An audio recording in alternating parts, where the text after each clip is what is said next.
Welcome students. आज के video lecture में हम अटल बिहारी वाजपेयी यूनिवर्सिटी में बीएससी फर्स्ट ईयर मैथमेटिक्स में आपका जो सिलेबस चेंज हुआ है उसके बारे में हम डिस्कस करेंगे। जानेंगे कि इस चेंज से क्या बेनिफिट है, क्या लॉस है, इन दोनों चीज़ों के ऊपर हम डिस्कस करेंगे। और ये जो आपका सिलेबस है उसका लिंक मैंने डिस्क्रिप्शन में दे दिया है, आप चाहें तो वहाँ से डाउनलोड कर सकते हैं। देखिए, पहले आपका बीएससी मैथ्स फर्स्ट ईयर में 3 पेपर हुआ करता था। फर्स्ट पेपर था आपका algebra and trigonometry, second paper calculus और third paper vector analysis and geometry. तीनों पेपर आपके 50-50 मार्क्स के हुआ करते थे। टोटल 150 मार्क्स का एग्ज़ाम होता था ना। 3 अलग अलग पेपर होते थे 50-50 नंबर के, टोटल 150 नंबर का पेपर। और पास होने के लिए आपको मिनिमम 50 नंबर चाहिए। तो 50 नंबर आप कैसे भी आप अचीव कर सकते हैं। मान लीजिए पहला पेपर में आपने 0 लाया, सेकंड पेपर भी आपका 0 बना है, नहीं बना ना, और थर्ड पेपर में आपने 50 ले आया, तो आप ओवरऑल 50 पा गए, मतलब पास हो जाएंगे। या फिर फर्स्ट पेपर में आपका 5 नंबर है, दूसरे में 10 है, तीसरे में 35 है, तो टोटल 50 हो गया, मतलब आप पास हो जाओगे। ठीक है, मतलब तीनों पेपर को मिला के आपको कम से कम 50 नंबर लाना है तो आप पास हो जाएंगे। ये था आपका पहले का क्राइटेरिया।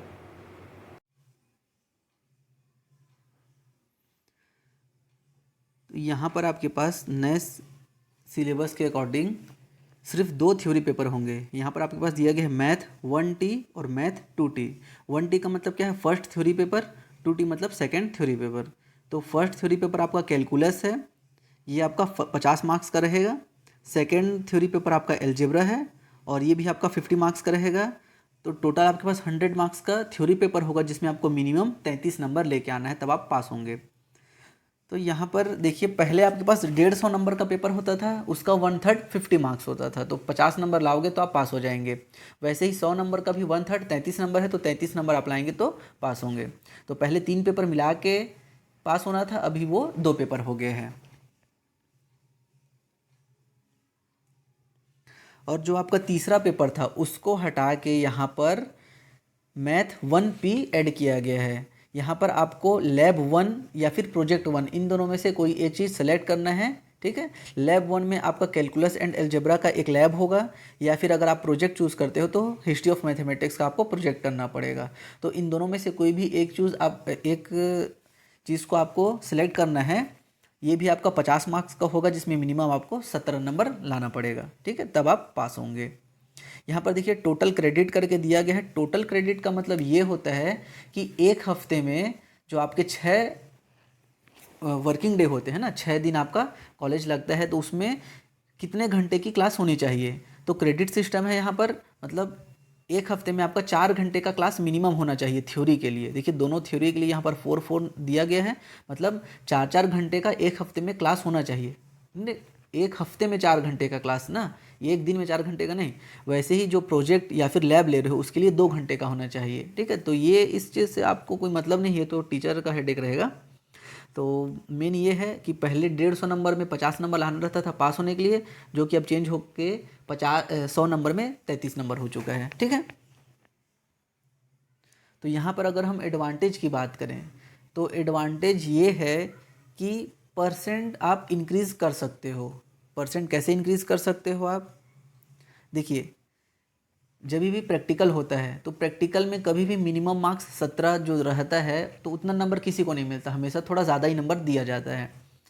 तो अगर 50 नंबर का प्रोजेक्ट हो रहा है या लैब हो रहा है मैथमेटिक्स में, तो मिनिमम आप उसमें 30-35 नंबर ला सकते हो, है ना। तो थ्योरी में 30-35 नंबर लाना ज़्यादा मुश्किल होता है, लेकिन प्रैक्टिकल में आ जाता है, ईजिली आ जाता है।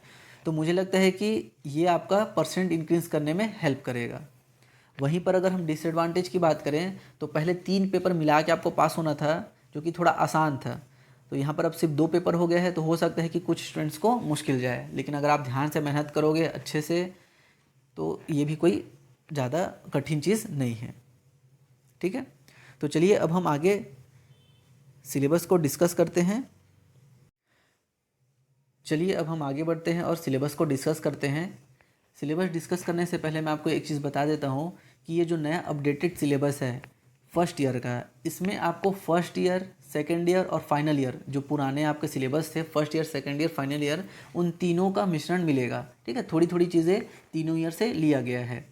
तो आपको कोई नया चीज़ नहीं पढ़ना है, ठीक है। आपका जो BSc first year, second year, final year के बाहर का कोई चीज़ ऐड नहीं हुआ है, यही सिलेबस है तीनों का ही, लेकिन उसको अब थोड़ा अरेंज दूसरे तरीके से किया गया है। जैसे फाइनल ईयर का पेपर 2 का 1-2 यूनिट को ले लिया, सेकेंड ईयर के पेपर 1 का 2-3 यूनिट को ले लिया, फर्स्ट ईयर के पेपर 3 का 3-4 यूनिट ले लिया। तो इस प्रकार से मिला के सिलेबस बनाया गया है।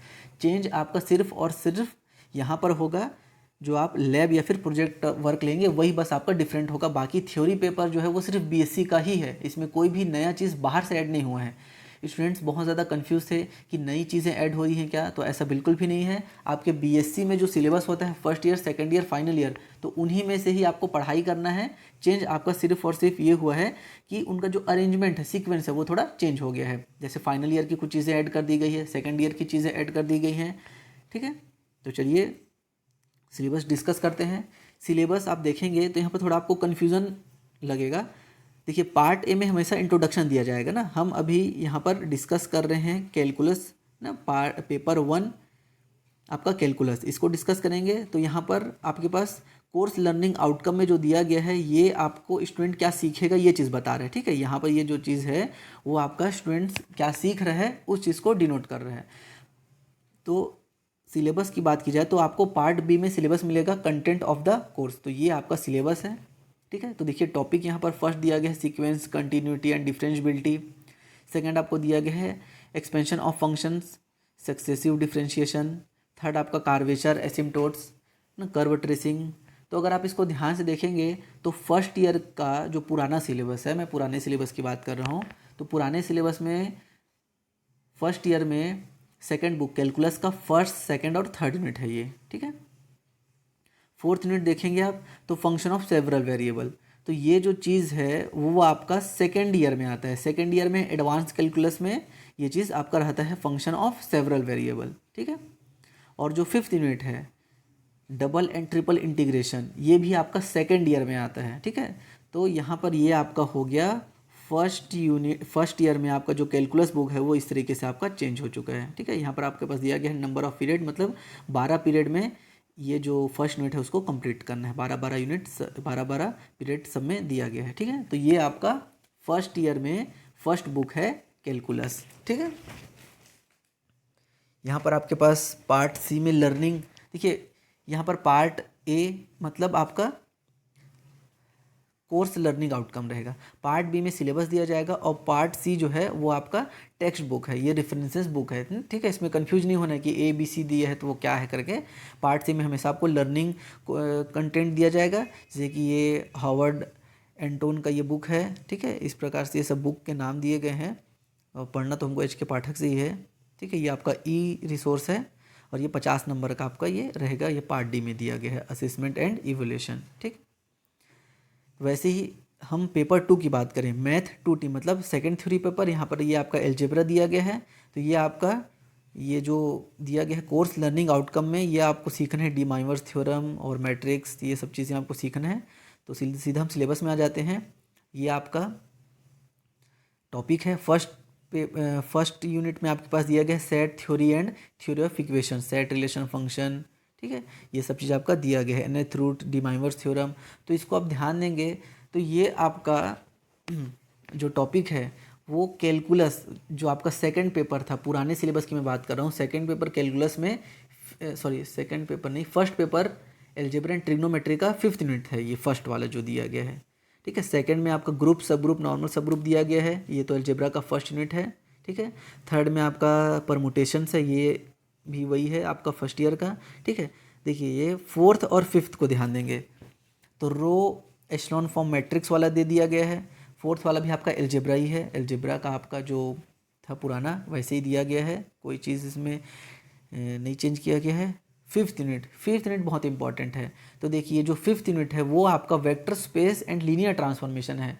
अब ये वेक्टर स्पेस और लीनियर ट्रांसफॉर्मेशन को पुराने स्टूडेंट्स जो है वो फाइनल ईयर में पढ़ते थे। एब्स्ट्रैक्ट एल्जेब्रा की बुक में पेपर नंबर ये शायद सेकंड पेपर में होता था, एब्स्ट्रैक्ट एल्जेब्रा आमूर्त बीजगणित, इसमें ये आपका तीसरा यूनिट हुआ करता था, vector space and linear transformation. तो देखिए ये एक फाइनल ईयर का सिलेबस यहाँ पर ऐड हुआ है।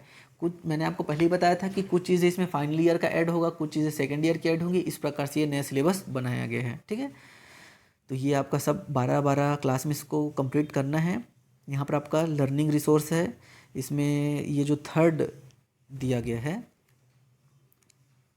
थर्ड वाला स्टीफन एच फ्रीडबर्ग, ये बहुत ही शानदार बुक है। इस बुक से अगर आप पढ़ाई करोगे तो बहुत ज़्यादा अच्छा इम्पैक्ट पड़ेगा आपके नॉलेज में। नेट के लिए भी बहुत ज़्यादा इंपॉर्टेंट बुक है ये। स्टीफन एच फ्रीडबर्ग बहुत ही बेहतरीन बुक है। और ये आपका फिर पार्ट डी में असेसमेंट दिया गया है।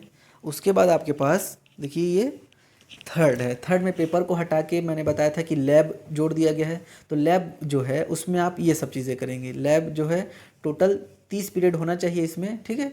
और यहाँ पर लिस्ट ऑफ प्रैक्टिकल, यहाँ पर लिस्ट में पूरा प्रैक्टिकल का लिस्ट दिया गया है आपको, जितना ये देखिए इतने सारे, ये लगभग 35 से 40 प्रैक्टिकल दिया गया है। इनमें से आपको कम से कम 15 करना है, ठीक है। यहाँ पर देखिए दिया गया है एटलीस्ट 15 प्रैक्टिकल। अगर आप लैब चूज़ करते हो, ठीक है, लैब में आपको कम से कम 15 प्रैक्टिकल करना पड़ेगा, ठीक।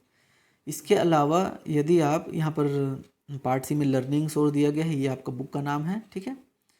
अब अगर आपने लैब की जगह प्रोजेक्ट लिया हुआ है, ठीक है, लैब की जगह अगर आपने यहाँ पर प्रोजेक्ट लिया है, तो प्रोजेक्ट में आपको देखिए यहाँ पर दिया गया है प्रोजेक्ट का नाम, ये आपको हिस्ट्री ऑफ मैथमेटिक्स, ये आपका प्रोजेक्ट रहेगा। तो इस प्रोजेक्ट को आपको करके अपने कॉलेज में सबमिट करना पड़ेगा। तो ये भी आपका 50 मार्क्स का है। तो इस प्रकार से ये आपका फर्स्ट ईयर का पूरा सिलेबस यहाँ पर दिया गया है। तो इस प्रकार से हमने दोनों थ्योरी पेपर और लैब और प्रोजेक्ट को डिस्कस किया है इस वीडियो लेक्चर में। आई होप कि आपको थोड़ा बहुत समझ में आया होगा।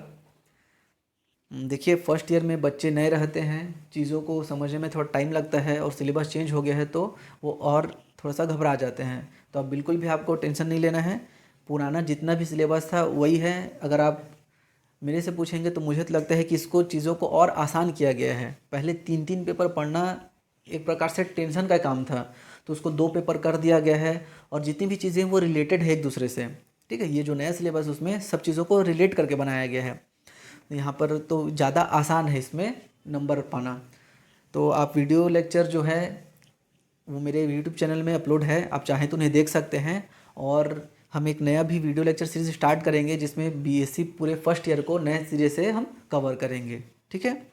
तो आई होप कि आपको चीज़ें समझ में आई होंगी। आप सिलेबस को डाउनलोड करके उसका प्रिंट निकलवा लीजिए, और जो भी चीज़ आपके कॉलेज में स्टार्ट हो रहा है उसको पढ़ना शुरू कर दीजिए। Thank you.